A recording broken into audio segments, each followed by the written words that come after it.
পৃথিবীতে একজন মানুষই শুধু জানতেন যে তিনি পৃথিবীতে কতদিন বাঁচবেন, সেটা হচ্ছে সাইয়েদনা আদম আলাইহিস সালাম। ওনাকে বলে দেয়া হয়েছিল উমরুকা আলফু সানা, তুমি পৃথিবীতে বাঁচবে 1000 বছর। কয় বছর? সাইয়েদনা আদমের সামনে অনেকগুলো রুহু রাখা হয়।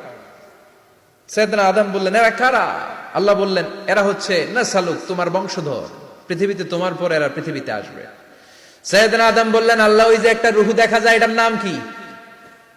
আল্লাহ বললেন, হাদা ইবনুকা দাউদ, এটা তোমার ছেলে দাউদ, সে দুনিয়াতে নবী হয়ে আসবে, তার ছেলে সুলাইমান নবী হয়ে আসবে। সাইয়েদনা আদম বললেন, মাবুদ, আমার ছেলে দাউদের কত বছর হায়াত আপনি দিয়েছেন? আল্লাহ বললেন, 40 সানা, মাত্র 40 বছর, 4 ইয়ার্স, 40 বছর তোমার ছেলেটা বাঁচবে। ও আল্লাহ, আমি বাঁচবো কয় বছর? তুমি বাঁচবা 1000 বছর। সুবহানাল্লাহ। সাইয়েদনা আদম বললেন, মাবুদ, এত ফুটফুটে সুন্দর আমার ছেলে দাউদ, মাত্র 40 বছর দিলেন কেন? জিদ মিন উমরিহি, বাড়ায়া দেন। কি করেন? সুপারিশ করতেছে পোলার লাইগা কে?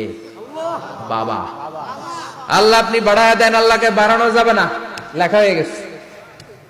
রুফিআতিল আকলাম ওয়া জাফফাতিস সুহুফ, কলম তুলে নেওয়া হয়েছে আর কালি শুকায় গেছে, আর কিছু করা যাবে? সাইয়েদনা আদম বললেন, মাবুদ, আমার 1000 বছর কেন দিলেন? আমার এই সুন্দর ফুটফুটে ছেলেটারে মাত্র শুধুমাত্র 40 বছর কেন দিলেন? ও মাবুদ, আমার 1000 বছরের দরকার নাই, আমার 1000 বছর থেকে 60 বছর আমি আমার ছেলেরে দিয়ে দিলাম। দাউদ আলাইহিস সালাম বাঁচবে 40 বছর, তো বাপ আদম যদি আরো 60 দেয়, 40 আর 60 মিলে কত হয়? 100। ভালো হিসাব বোঝে, 100।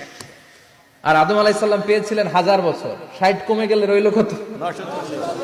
940 বছর পৃথিবীতে থাকার পরে মালাকুল মাউত চলে এসেছে। কারণ এটা on time, the death will come on time, it never late, কখনো দেরি হয় না।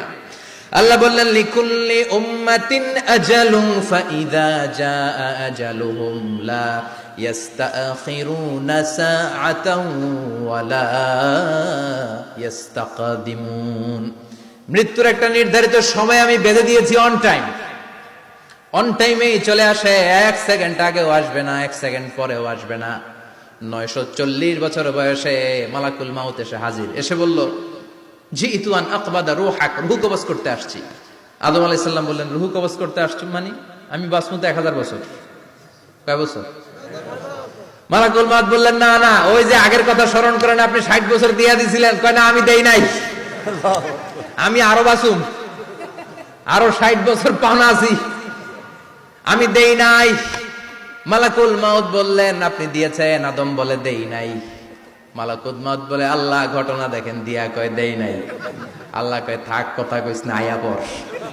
সুবহানাল্লাহ পড়ো। নাসিয়া আদম ফানাসিয়া বানু, ভুলে গেছেন। আমরা ভুলে যাই, আমরা খেয়ে বলছি খাই নাই, নিছিলাম পকেটে, কয় নেই নাই। এরকম ডাকাইত আছে না নাই? নাসিয়া আদম ফানাসিয়া বানু, বিশ্বনবী বললেন, আদম ভুলেছে তো তার সন্তানরাও ভুলে যায়। জাহাদা আদম ফাজাহাদাত যুররিয়াতু, আদম অস্বীকার করেছে, তার সন্তানরাও অস্বীকার করে। সেদিন থেকে আল কিতাবা ওয়া শুহুদ, মানে লিখে রাখার সিস্টেম আর সাক্ষীর সিস্টেম চালু হয়েছে। সুবহানাল্লাহ পড়েন। সুবহানাল্লাহ। 940 বছর বয়সে মালাকুল মাউত এসে আদম আলাইহিস সালামের রূহ নিতে পারে নাই। উনি 1000 বছর যখন হয়েছে তখন এসে সাইয়েদনা আদম আলাইহিস সালামের রূহ কবজ করেছে। যেই দিন পৃথিবীর প্রথম মানব, প্রথম নবীর রূহ মালাকুল মাউত দুনিয়ায় এসে কবজ করেছে, ওই দিনটাও ছিল জুমাবার। সুবহানাল্লাহ, আল্লাহু আকবার।